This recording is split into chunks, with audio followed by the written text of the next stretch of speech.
O ito na.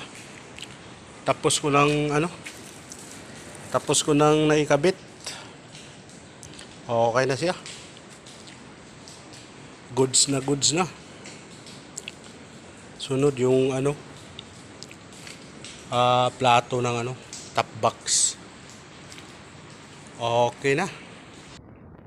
Goods na goods na.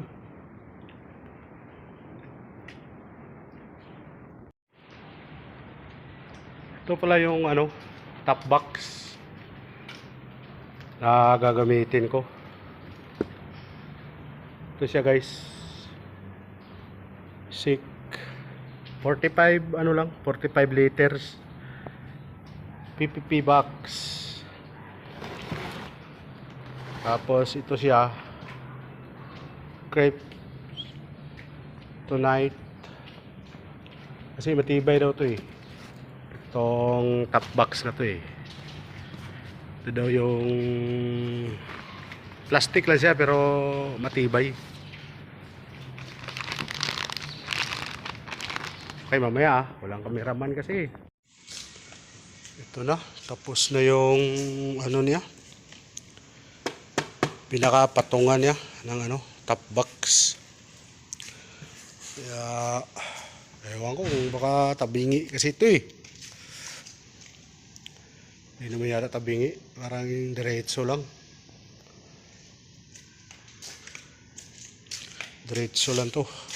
So, napakatibay oh. Maganda talaga gumawa guys yung sarili natin. Kasi maingatan talaga natin. Kung kaya mo naman gawin mo na lang.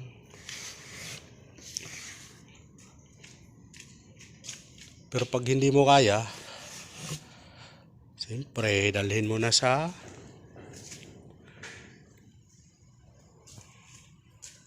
marunong gumawa, marunong mag-install ng ganito, bracket, saka top box.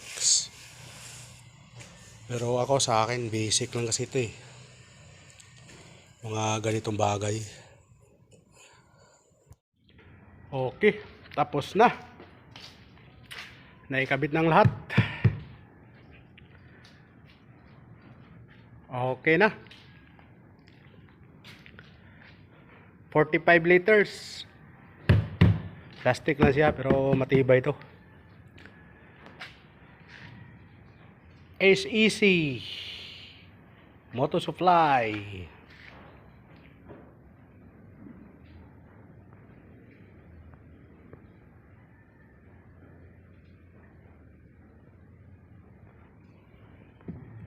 Finish na. Finish product na.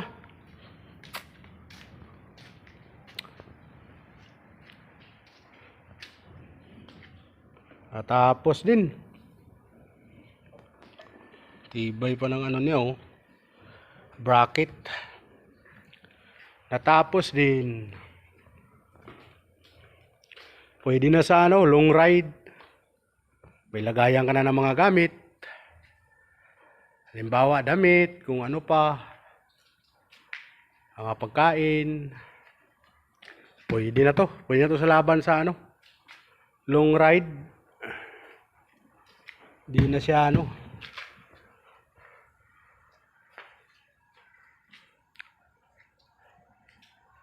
yun. Okay, music. Maestro.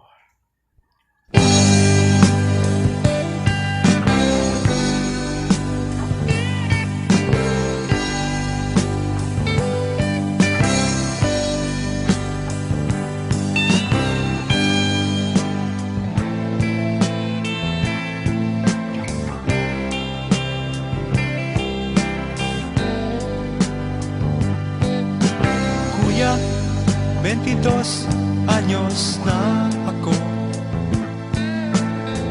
Kaya ko na ang mabuhay ng solo.